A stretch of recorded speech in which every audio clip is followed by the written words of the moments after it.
Flatirons, good morning. Welcome to another episode of Quarantine Coffee and Jesus, where this week we're going through spiritual disciplines. I don't know why I'm talking like that, but here we are. Why am I also out of breath? I just walked up the stairs and I think I'm out of shape, guys. Quarantine's really giving me a run for my money. So we are talking about the spiritual discipline today of service, which is one of my personal favorites. It's something that I have had to learn a lot about and actively practice. So I'm really excited to kind of talk to you guys about this today. There's a lot of verses in the Bible that talk about service, but I'm just going to stick to one today, and it's Matthew 20, verse 27 through 28. Let me get a breath for a second. Good grief.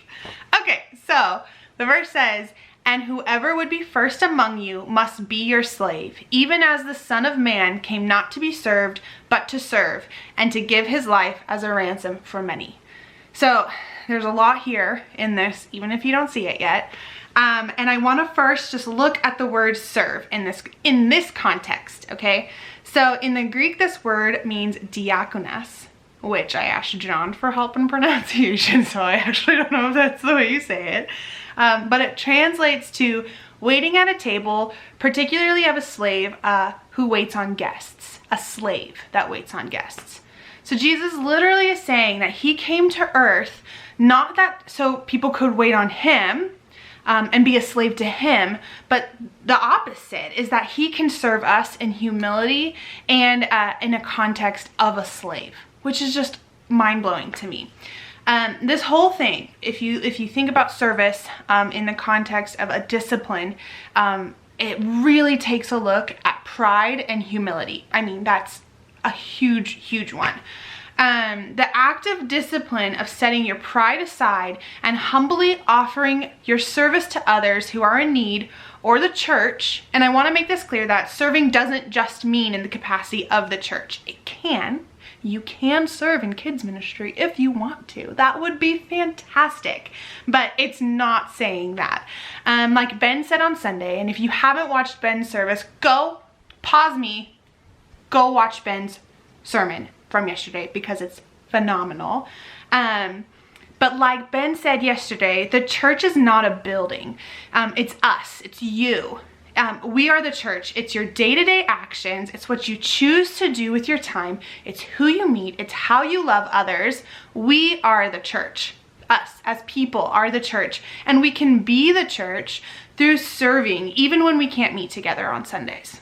So we're looking at service in the context of spiritual disciplines. And this is important because it's a discipline. It's not just something that you do because you have free time or you want to, give yourself a pat on the back and think that you look good. So it's good to look at the actual word discipline and see what it means. So Greek, because John studied Greek, I'm not even gonna begin to take any credit for any of this. It was actually really cool to kind of dig into the Greek and like learn a little bit, but it's discipline stands for or means paiduo. Again, have no idea if I'm saying that right, which is defined as to train children, to chasten, to correct, to educate. We are children, being corrected, being educated, being trained in these disciplines that we've been talking about for the last week. Think about this in the form of training your body, of exercising, right? Working out or setting any type of physical goal for yourself. You cannot reach those goals if you sit on the couch and do nothing, right? It's impossible. You can't, you're actually probably gonna go backwards in those goals if you don't do anything, right? It's the same thing for spiritual disciplines. You will not accomplish anything. Your life will not change if you do not actively pursue change. So these disciplines are entirely up to you to reap any sort of benefit from it. And I also want to mention that the spiritual disciplines don't have anything to do with your salvation. Like, you believe in Jesus, you're good. When you die, you go to heaven. It doesn't mean that. It's just this side of the cross. Like, Jesus wants us to have a full life. And in order to gain that full life, disciplining yourself in the ways that Jesus said is good and right and true, that helps you to to live that full life that Jesus has for us here. So if disciplines is something that you really want to pursue and really want to refine and do, like, it has to be your choice, and then you have to actively and routinely practice. For service, it's submitting yourself into a position of that of a servant, of that of a slave, according to Matthew, right? A slave. And so I have a question for you, and it's, are you putting yourself in a position to be outside of your comfort zone when it comes to service? It's not just like, oh, this is my sweet spot, and so I'm really good with kids, and so I'm just going to work with kids. You're comfortable. When you look at it in the context of what Jesus has done, it's so uncomfortable. And a lot of the times, it's not just in the context of the church. I know I just used kids ministry, but it's in all things. And I'm going to give you some examples in a second, and you're going to be like, oh yeah, I've done that before, but I maybe haven't humbly done it. So let's look back at verse 27, which says, and whoever would be first among you must be your slave, which also in a different version says, and whosoever will be chief among you, let him be your servant. This doesn't mean that someday the boss that lords over you will someday bow down to you and finally, get what's coming to him, and you're meek, and someday you're gonna be like, the roles have been reversed. That's not really what it's talking about, but it's actually pointing a perfect picture of what active and routine practice of service can do for your life, for remembering what Jesus did and his service to us, how it can change our lives. That in a perfect world, chiefs over us will humbly serve us like Jesus did, and in return we will also serve humility. It's this perfect circle. It's harmony, it's unity. There's no lordship over anything. It's that we serve each other because it's what's good, right? Okay, so if we have our hearts centered around the fact that I'm gonna get something from serving, you already have the wrong mindset. You don't get anything from serving. That's the point of serving. You don't get anything in return. Serving others, putting yourself in a slave's mindset, doing work that is beneath you, potentially demeaning, subservient. It's work that you say, like, this isn't fair, this is belittling to me. It's exactly what Jesus did when he came to this earth to save us. So I'm gonna give you some examples. Some of you know, I was a missionary on the world race a couple years ago, and for 11 months, we traveled to 11 different countries, and we did ministry work in all kinds of different capacities, and a lot of it was not my sweet spot. I hated some of the work that we had to do. There were times I literally wanted to fake being sick or sleep in and be like, oops, I kind of just forgot the day. And a lot of the time it was, I'm pulling my weight of the work and they're not, so I'm gonna do less work so that they can finally pick up the slack and do what they're supposed to do. It was this like internal struggle of, I'm doing a lot and they're not doing a lot, and so I'm not gonna serve them or serve our ministry because it's not fair, right? So one example, and this is a true story, I was like, what is a good example I could use?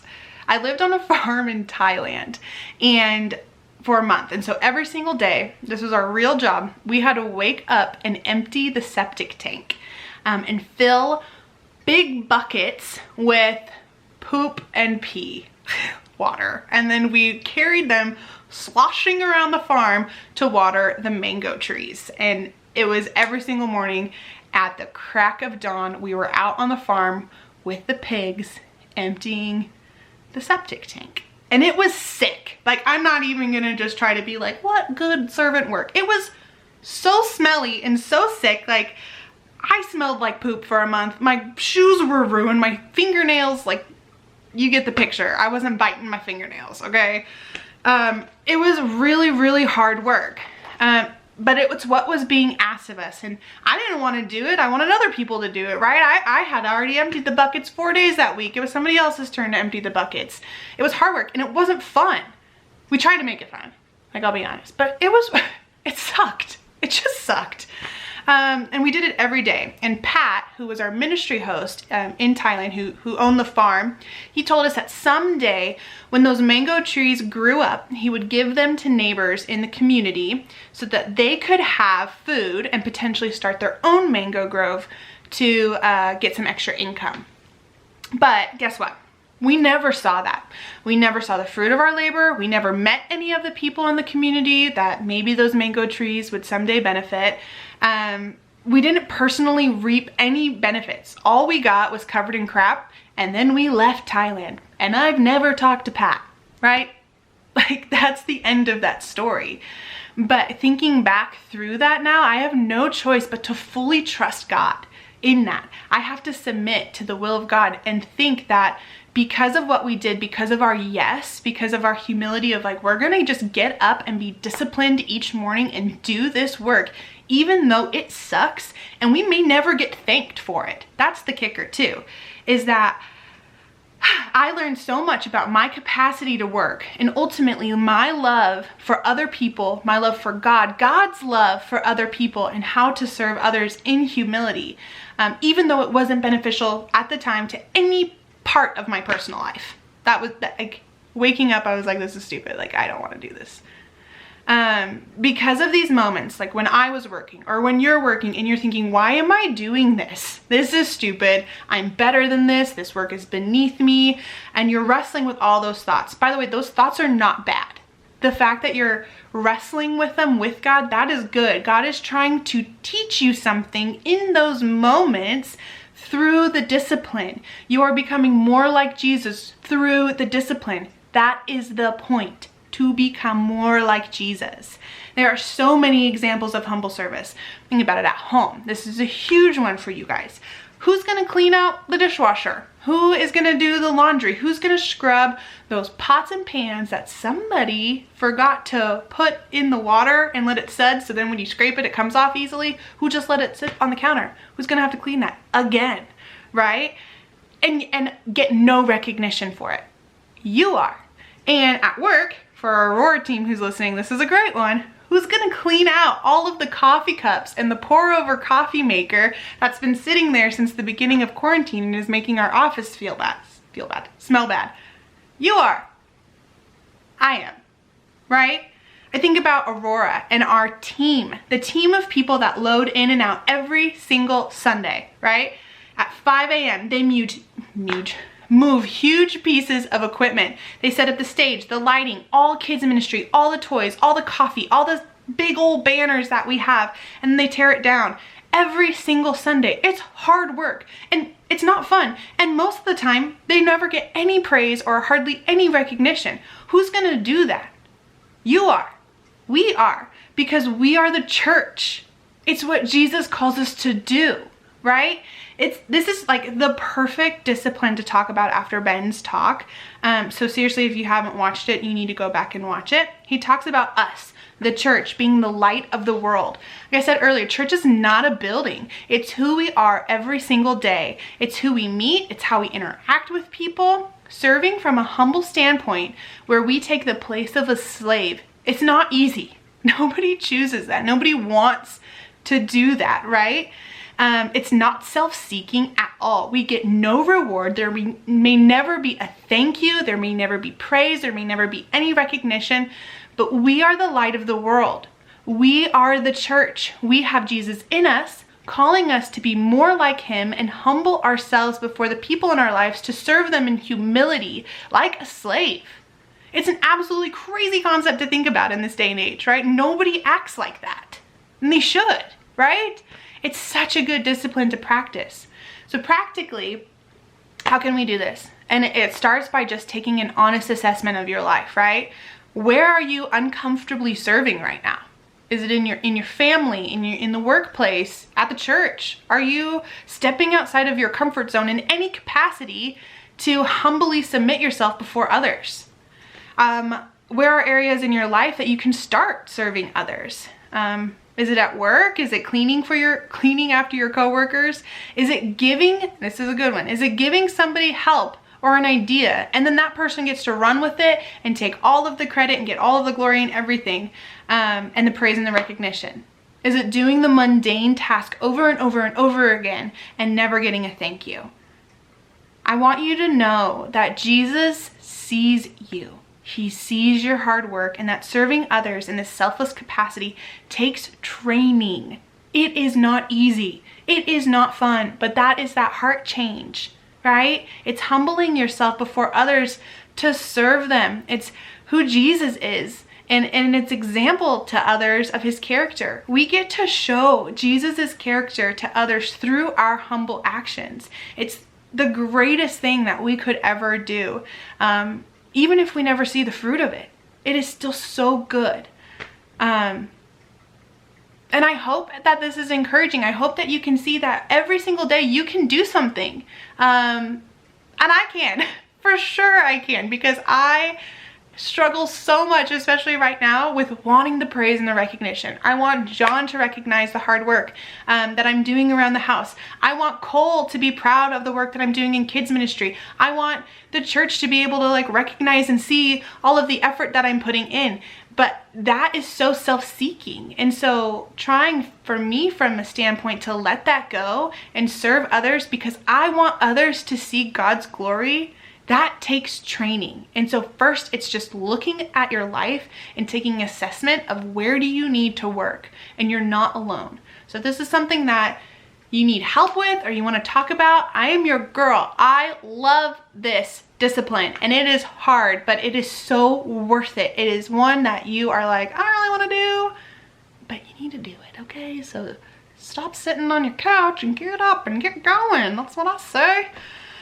Okay, that's all I have for you. It's pretty short today, like 10 minutes shorter than usual. So anyway, love you guys. We miss you. If you have any questions, leave us a comment, follow us on social media, give me a call, whatever. Love you, miss you, and we'll talk to you next time. Bye.